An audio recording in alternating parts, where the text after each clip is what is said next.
crisis actual de la religión de creencias y surgimiento de la espiritualidad como conocimiento experiencial laico.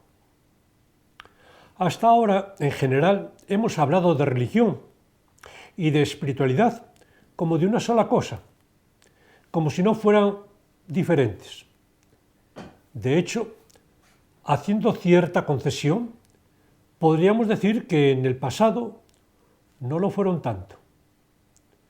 En las sociedades agrarias, las religiones de creencias fueron vehiculadoras de espiritualidad. A partir de este momento, veremos entrar en crisis las religiones de creencias y surgir en su lugar la espiritualidad como experiencia y una experiencia humana laica. Tales son los tópicos de la presente exposición. Primer punto, crisis actual de la religión de creencias. La religión de creencias tan exitosa en las sociedades agrarias actualmente está sufriendo una gran crisis. Las explicaciones al respecto varían, pero el consenso en cuanto a la gravedad de la crisis es prácticamente total entre los estudiosos.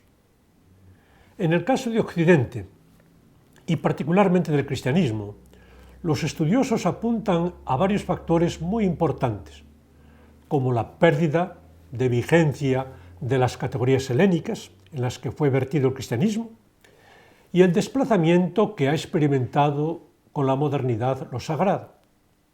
Como se sabe, en los primeros siglos del cristianismo, a partir del siglo II, este fue trasvasado exitosamente, al menos culturalmente hablando, en categorías griegas, lo que se conoce como helenización del cristianismo.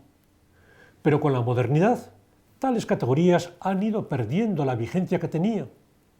Nos estamos refiriendo, entre otras, a categorías como naturaleza, persona, esencia, sustancia y accidente, natural y sobrenatural, divino y humano, tiempo y eternidad. La cultura moderna, y más aún la de nuestros días, ya no es más helénica, no piensa en estas categorías.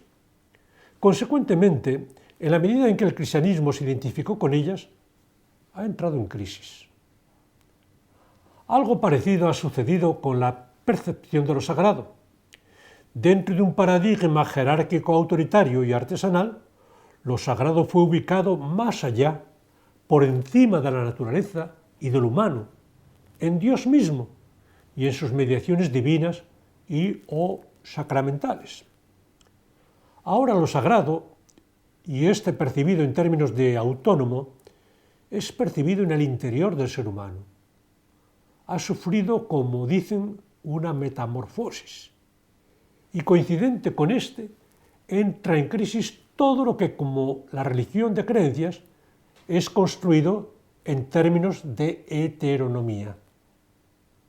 La propuesta de estos estudiosos es deshelenizar el cristianismo, modernizándolo y articularlo sobre los nuevos lugares de lo sagrado, ya que para ellos, antropológicamente hablando, a la base de la religión siempre estará lo sagrado, algo que para ellos no entra en crisis. Ambas explicaciones de la crisis de lo religioso en Occidente no son superficiales, aunque sean culturales, y la prueba es que el reto que ponen de manifiesto y expresan es titánico: la reformulación de todo el cristianismo. Un sector de estudiosos más lúcido compara la crisis actual de las religiones con las transformaciones que experimentaron las religiones tabuísticas, mítico-mágicas, durante el primer milenio antes de Cristo, la época conocida después de que Karl Jaspers la bautizara así, la época axial o época eje. De hecho, de aquellas religiones siguieron quedando en diferentes nichos humanos muchos elementos, pero desaparecieron como sistemas programadores, ya no pudieron reproducirse como tales. Poco a poco tuvieron que dejar paso a los nuevos grandes sistemas religiosos, mucho más abstractos, mucho más filosóficos y universales.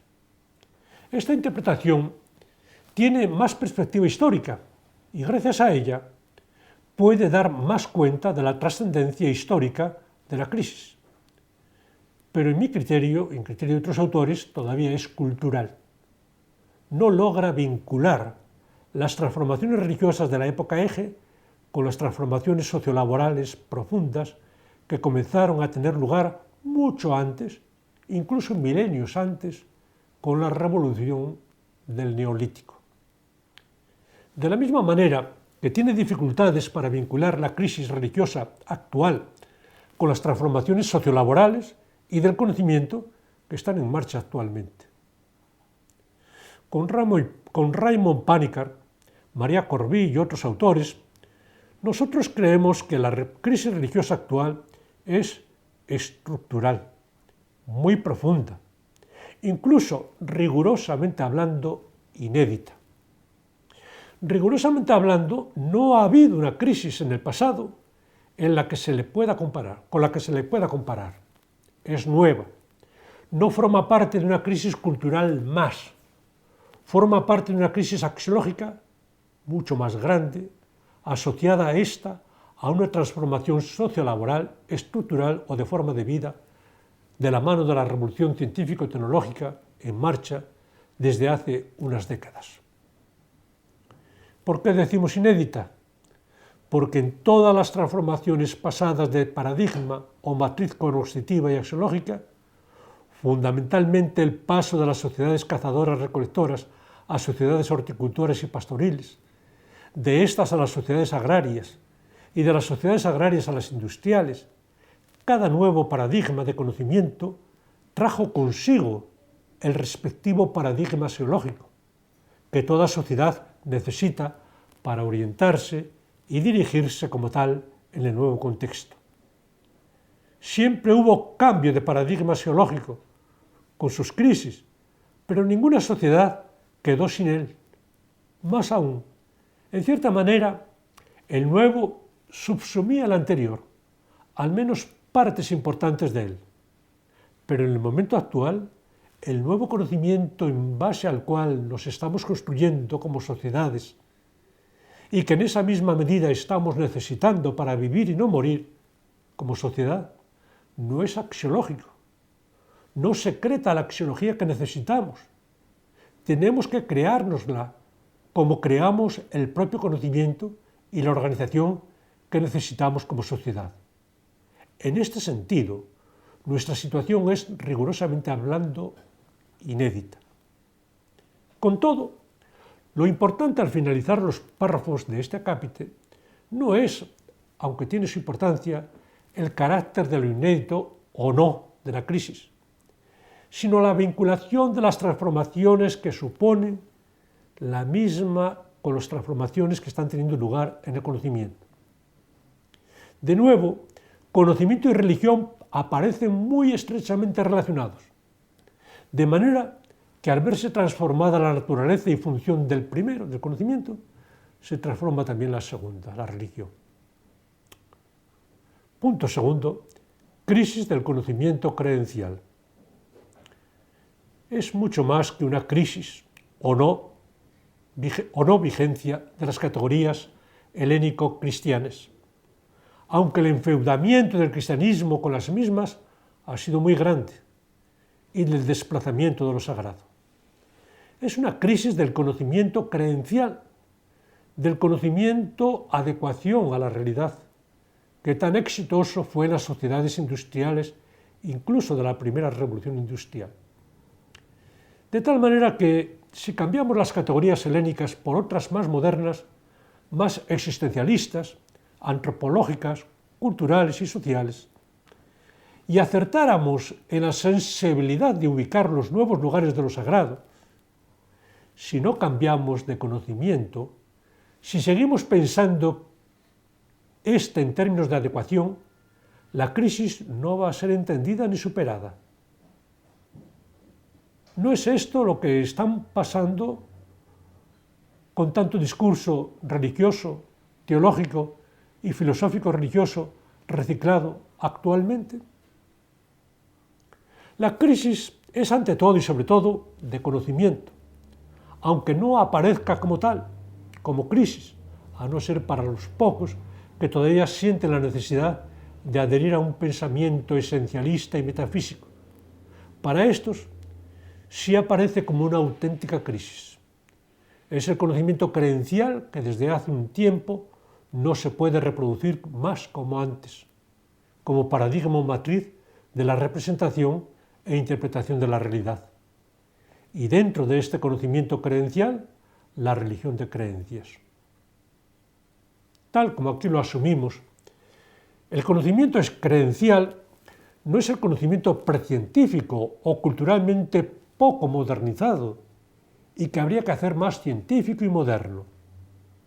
Es el conocimiento, adecuación, aunque cronológicamente y culturalmente sea moderno o presente ribetes y guiños de modernidad, que como no puede ser menos, es producto y expresión de una epistemología mítica. En otras palabras, es el conocimiento que, tributario de esta epistemología, aún sigue creyendo que el conocimiento puede conocer y de hecho conoce la realidad cuando ya no es así.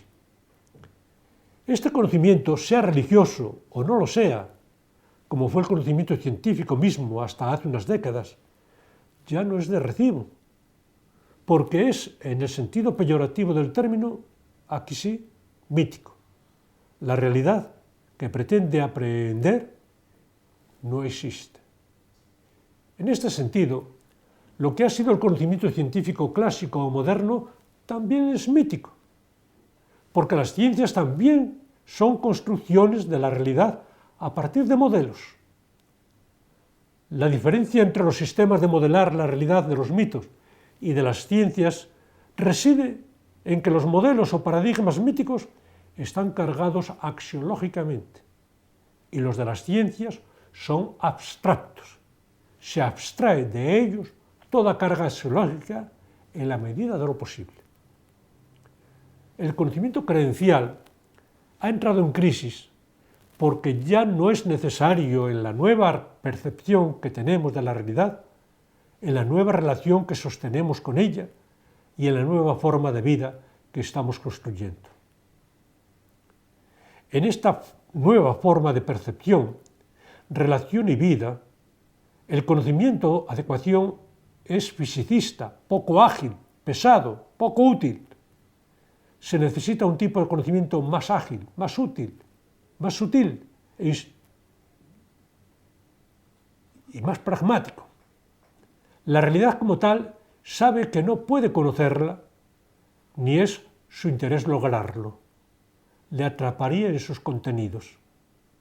Lo que le interesa son resultados. Y en este sentido, ¿cómo tiene que afectar la realidad para lograrlo?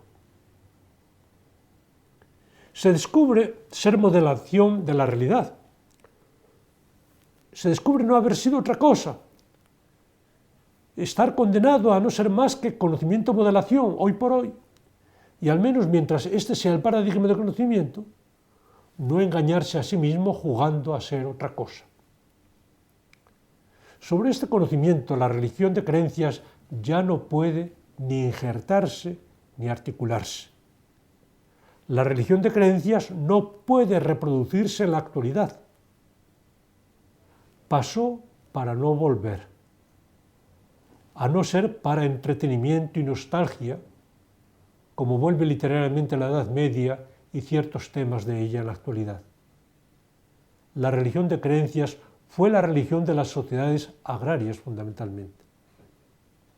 Expresado de otra manera, al núcleo antropológico, donde se da el conocimiento de la dimensión absoluta como animales hablantes que somos, y allí por tanto donde emerge la posibilidad de la religión como cultivo de esta dimensión, a ese núcleo hay que añadir, para que se den las religiones de creencias, el núcleo social y cultural que supone la vida humana en condiciones preindustriales y la religión desempeñando la función de programación.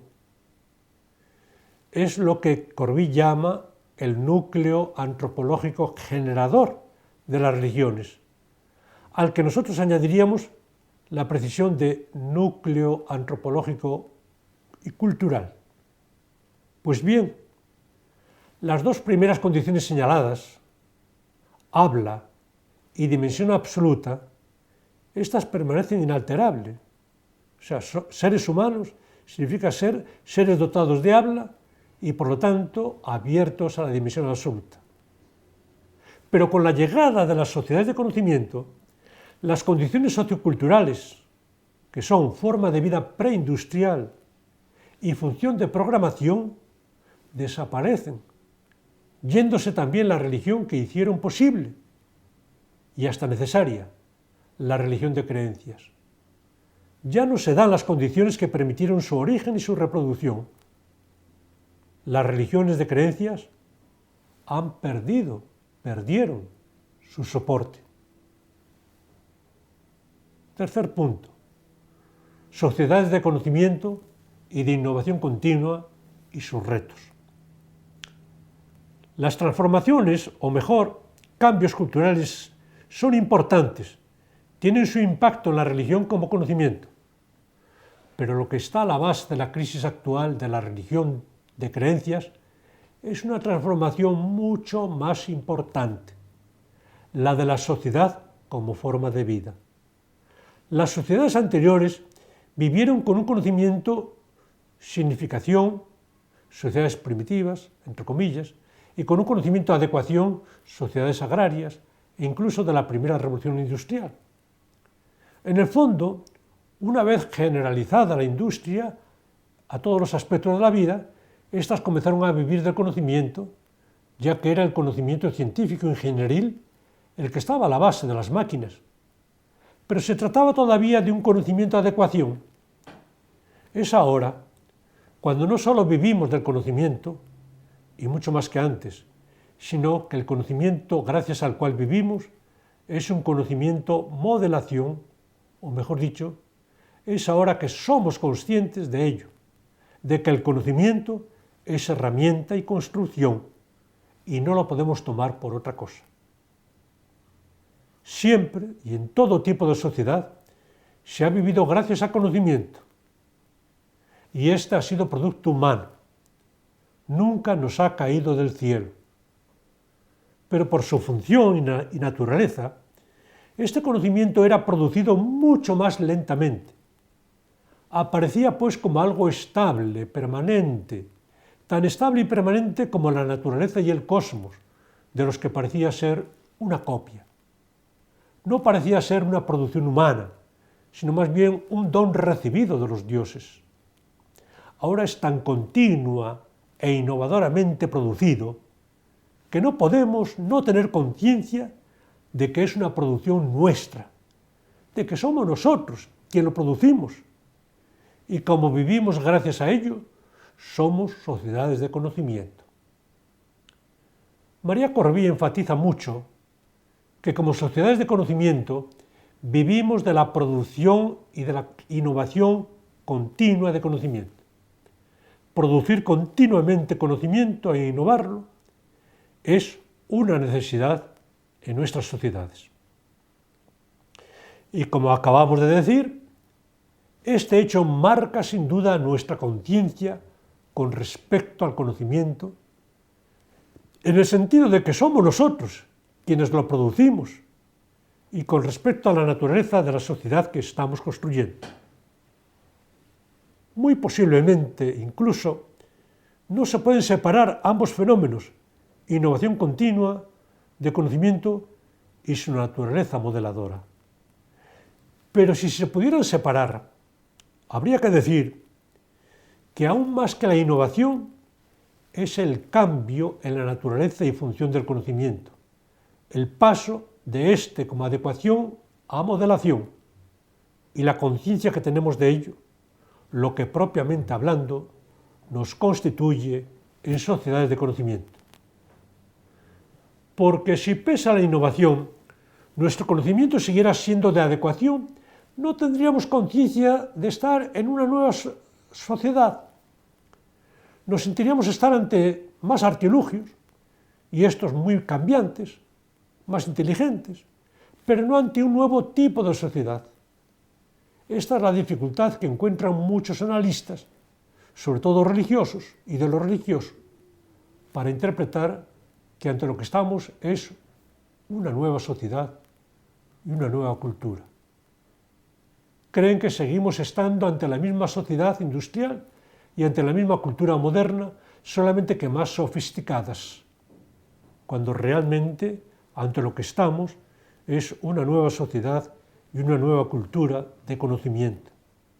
Al menos es una hipótesis que hay que plantearse. De hecho, ya estamos en un tipo de sociedad y de cultura en las que tenemos que estar cambiando continuamente nuestra interpretación y valoración de la realidad, nuestras formas de trabajo y de organización, y esta continua innovación y cambio es contraria a todo conocimiento de creencias, incluida la religión, que por naturaleza es más fija, más estable, amarrada a contenidos más que a procedimientos, a valores más que a logros y resultados pragmáticos. El impacto en las religiones de creencias es tan grande que hay autores que hablan del colapso de las religiones de creencias y de tsunami cultural. Como puede verse en una obra dedicada en homenaje a María Corbí en sus 80 años, titulada Más allá del tsunami cultural. Por otra parte, no podemos vivir sin valores, ni tampoco sin apertura a la dimensión absoluta de la realidad.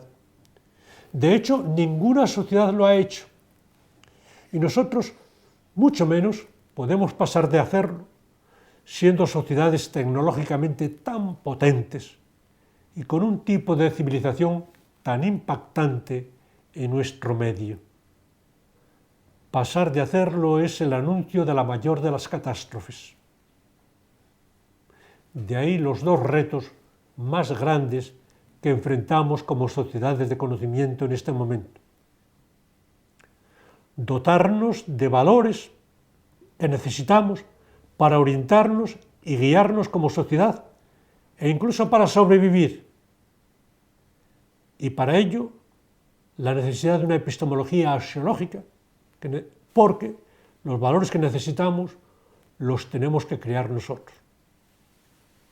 Y segundo, cultivar la dimensión absoluta de la realidad, de manera que podamos orientar sabiamente nuestra sociedad y nuestro proyecto humano. De ahí la importancia de la espiritualidad, o de lo que Corbí y su centro de Barcelona, Centro de Estudio de las Tradiciones Religiosas y de Sabiduría, llaman, con una terminología más laica y profana, la cualidad humana profunda. La apertura a la dimensión absoluta de la realidad, que en el pasado vehiculó la religión de creencias, no solo es cultivable hoy, sino que la necesitamos. Si no fuera cultivable hoy, resultaría, como hace observar Corbí, que nuestra especie solo es capaz de vivir adecuadamente en condiciones de vida preindustriales. Tiene que haber, pues, otras formas de cultivarla. La espiritualidad como conocimiento experiencial es la forma hoy de hacerlo.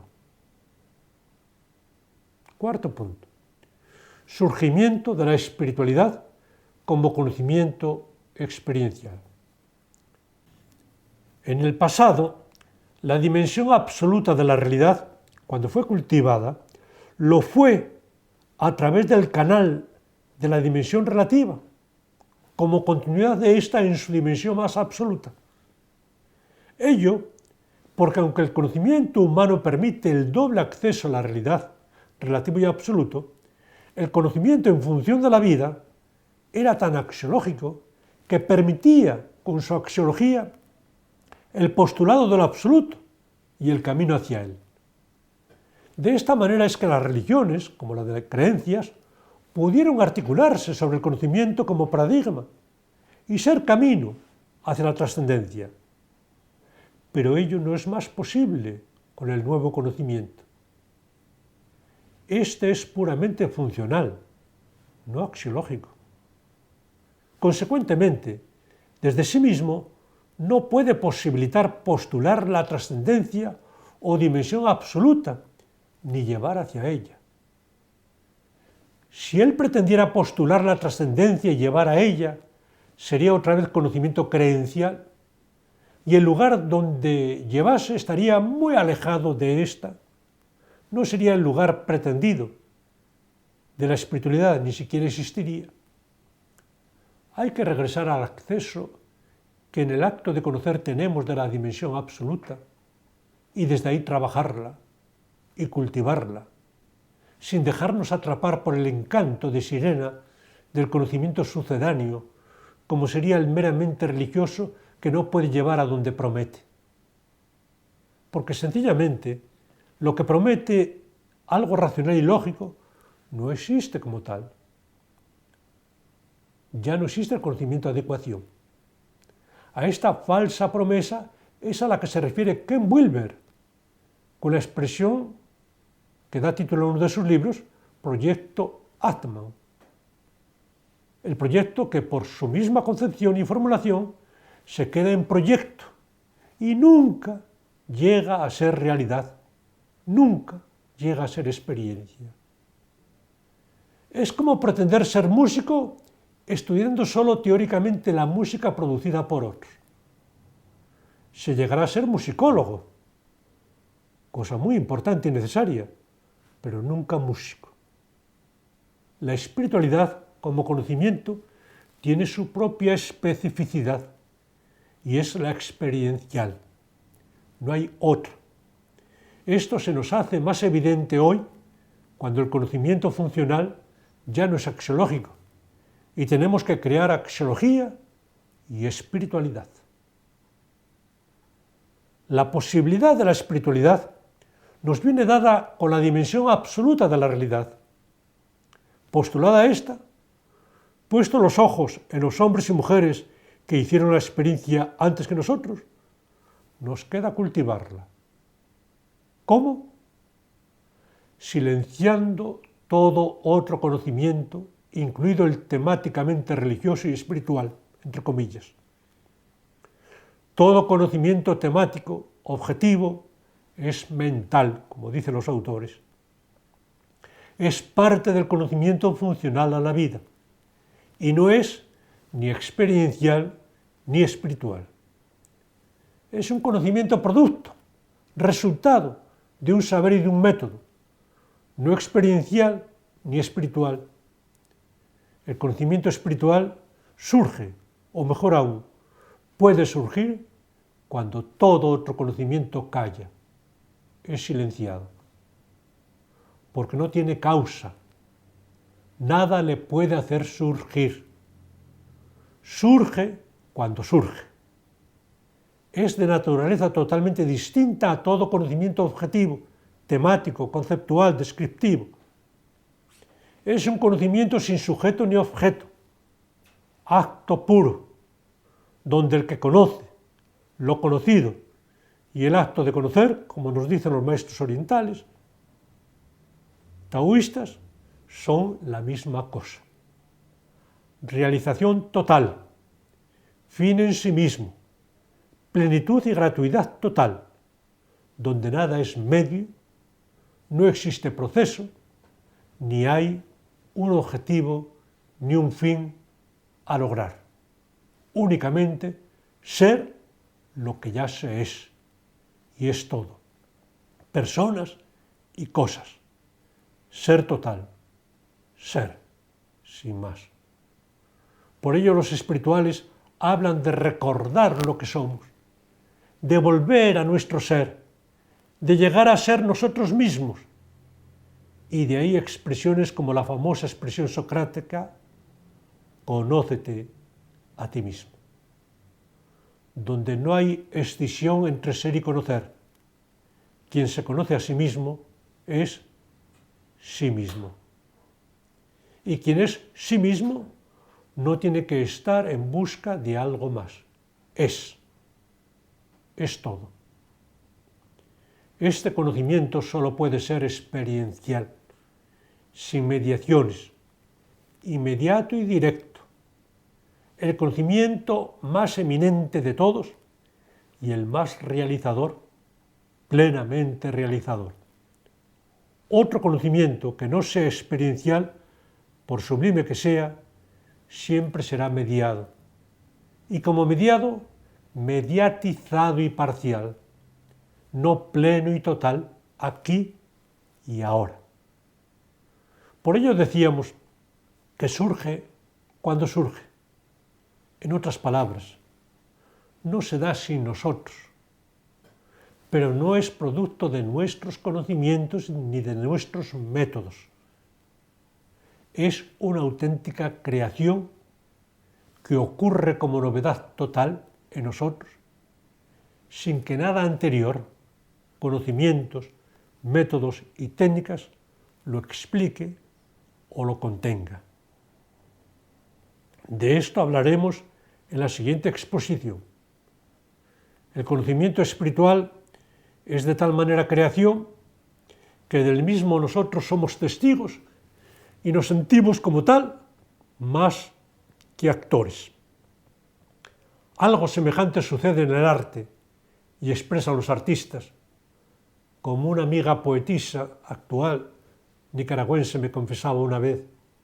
Mis mejores versos, me decía, y los que más me gustan de todos los que he escrito son aquellos que siento no haberlos escrito yo. Refiriéndose a esa novedad, que es la experiencia espiritual y que surge como una creación, ese gran espiritual que es Marcel Legault, del siglo pasado, francés, decía: aquello que ocurre en mí y no se da sin mí, pero es infinitamente superior a mí mismo, a eso yo llamo Dios. Una observación más sobre la naturaleza, experiencia de conocimiento espiritual. Este no puede ser entendido de manera psicologizante, como experiencia sentida de un sujeto, experiencia que por íntima que sea, siempre sería algo. Cuando la experiencia es todo, el sujeto mismo es la experiencia, no distinguiéndose entre sujeto y objeto y experiencia. Todo es uno. Si hablamos en términos teístas, con Panikkar tenemos que decir que la experiencia de Dios no es una experiencia especial ni especializada, sino la experiencia de la realidad sin más. Lo dice en su librito Iconos del Misterio, la experiencia de Dios. Quinto punto, espiritualidad laica. La espiritualidad, así entendida, es pues laica. No es una experiencia de Dios o de lo divino. No es una experiencia de algo religioso.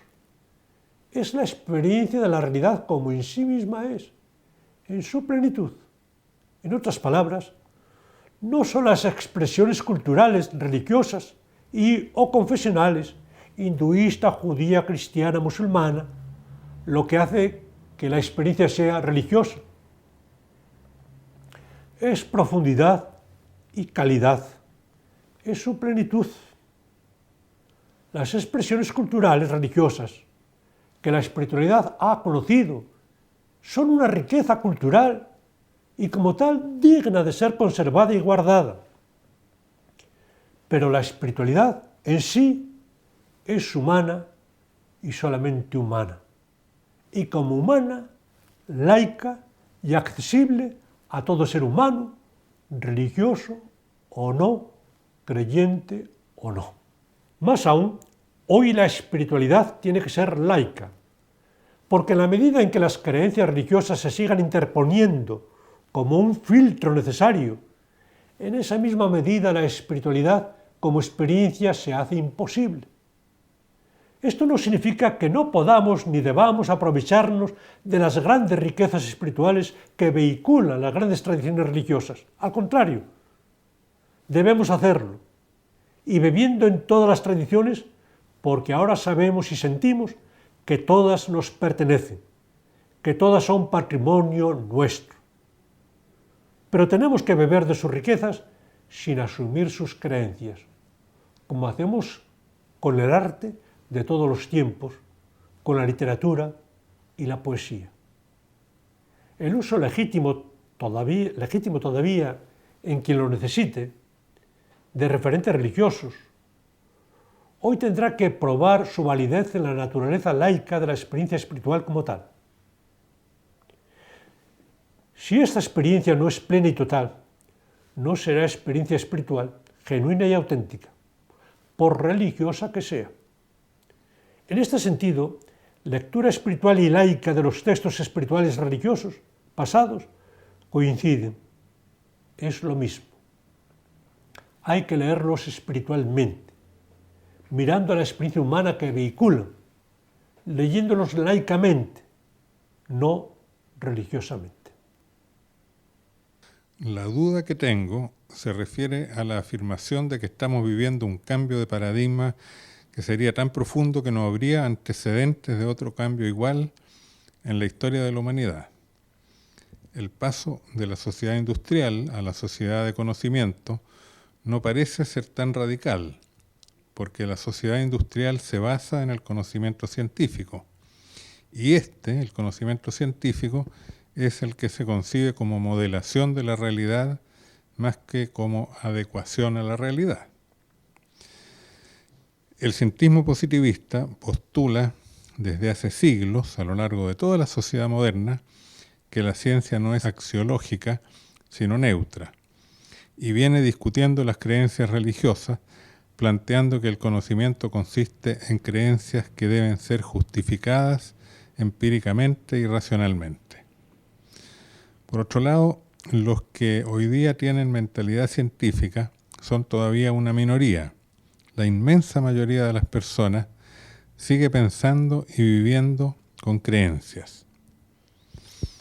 ¿Podría explicarme más en qué sentido estamos ante un cambio cultural inédito que nos implicará necesariamente abandonar las religiones y encontrar los valores y el sentido de la vida solo en la experiencia espiritual pura, o sea, en el conocimiento experiencial directo, no mediatizado por creencias?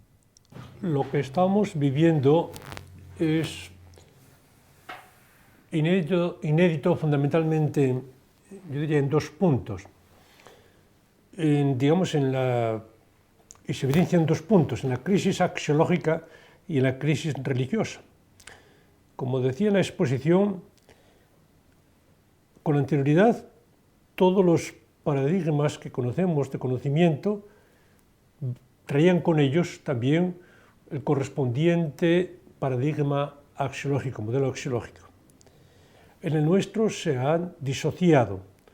El modelo de conocimiento que nos permite como sociedades vivir y no morir, en este tipo, digamos, de modelo que hemos escogido,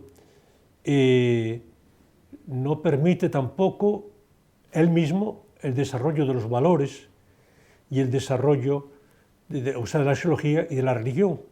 La ciencia que estamos construyendo cada vez más es una ciencia que nos da, digamos, el instrumental necesario, nos da incluso ahora los artefactos necesarios, los productos necesarios para poder vivir en ese sentido y no morir, pero no nos da valores. La ciencia cada vez más se incapacita, no tiene capacidad de decirnos, lo que se ve, por ejemplo, en la economía clásica, en función de qué crear bienes y servicios. ¿Para qué crear bienes y servicios? Es una marcha suicida hacia adelante, es un escape hacia adelante, ¿verdad?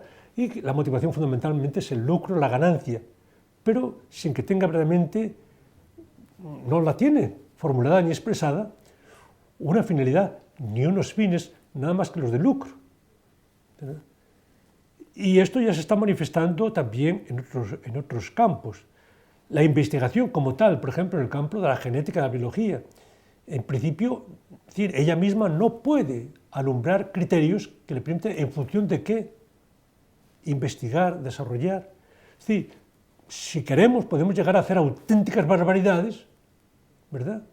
Porque la ciencia como tal no tiene ese tipo de criterios. hay que crearlos. Y para eso, hoy día, la gran crisis, realmente sí, lo dice la gente a nivel popular, pero a nivel profundo es cierto, hoy día la gran crisis es de valores, la crisis axiológica es la más grave que tenemos. Y no podemos vivir, hasta ahora estamos viviendo un poco de los valores heredados, pero son valores que hay que seguir postulando y construyendo. A nivel social y político vivimos, por ejemplo, de una formulación típicamente de postulados que son los derechos humanos, pero eso no es eterno, eso hay que estar continuamente reajustando, redefiniendo, adecuando, consensuando, etc. Lo que estamos viendo es que muchas organizaciones que heredamos están saltando por los aires, por ejemplo, en la familia. También, por ejemplo, la crisis en que están, por ejemplo, las organizaciones sociales, gremiales, sindicales, políticas. No tenemos sustitutos, no podremos vivir mucho tiempo en esta crisis. Hay un reto realmente importantísimo, crear valores, y hay que crearlos de manera específica, reto que nunca se había presentado de esa manera en el pasado. Y en lo religioso, otro tanto, bueno, lo ejemplificaría de esta manera. Mayoritariamente la gente no tiene una visión científica, sigue por lo tanto teniendo una religión creencial, pero por ejemplo las instituciones que antes tenían el monopolio, diríamos así, de lo religioso, como iglesias y religiones, cada vez lo tienen menos. Las iglesias que tienen, en ese sentido, tienen una sensibilidad sociológica para darse cuenta un poco de la crisis, aunque tengan mucha incapacidad para responder, ¿verdad? Se dan cuenta de que los pastores protestantes y sacerdotes católicos no están conformes con la gente que llega a las iglesias. Cuando echan cálculos saben que es una minoría y cada vez más minoritaria. Entonces, una América Latina, hoy día estamos ya dándonos cuenta que no se podía celebrar una conferencia como la Conferencia General de Medellín en el 68, con la repercusión que entonces tuvo. En unas décadas América Latina ha cambiado, no es tan religiosa ni es tan unitaria como entonces, aunque parece que seguimos siendo el pueblo mayoritariamente religioso. Entonces, yo creo que hay una serie de signos que por lo menos nos obligan a plantearnos, a preguntarnos y a plantearnos hipótesis.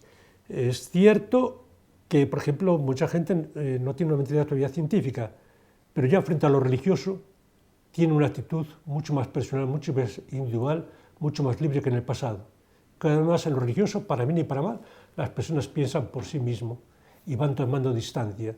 Y, por ejemplo, las religiones y las iglesias van sintiendo esto, ¿verdad? Y no saben tampoco qué propuestas hacer, cómo reaccionar. Entonces yo creo que sí, es inédita y se están dando cambios, y cambios incluso, yo diría, más rápidos de lo que esperábamos, ¿verdad? Y creo que la causa fundamentalmente está, sin darnos cuenta, en la naturaleza del conocimiento. Pareciera que es que solamente esto ha cambiado en que utilizamos más aparatos, con más materia gris, como decimos, y que cada vez nos facilita más la vida, y creemos que los cambios es solamente eso, pero está cambiando nuestra manera de percibir. Por ejemplo, es un hecho que por ejemplo, en las encuestas que se están haciendo a nivel nacional, a nivel internacional, son los jóvenes, los más escolarizados, y a veces con cierto nivel de ingreso, son los jóvenes también que son los que se declaran sin religión y sin iglesia, ya en un porcentaje significativo. Y esos jóvenes, por ejemplo, después, dentro de unos 10 años, 15 años, no van a transmitir a sus hijos conocimientos religiosos que ellos no tuvieron, y valores religiosos en ese sentido. Es decir, va a ser otro tipo de religiosidad, de espiritualidad, etcétera, la que se va a transmitir. O sea, yo creo que estamos a las puertas de cambios muy profundos y que sí, será dentro de unas décadas que nos daremos más cuenta. De todas maneras, iglesias habrá para más rato, y perdón por la expresión. Es decir, las religiones tienen una gran capacidad de reproducirse, estas ya grandes, universales, y van a ser interlocutoras por mucho tiempo, pero no sin una gran crisis de ellas y una gran debilidad, como creo que lo están evidenciando, ¿verdad? Y lo están asumiendo ellas.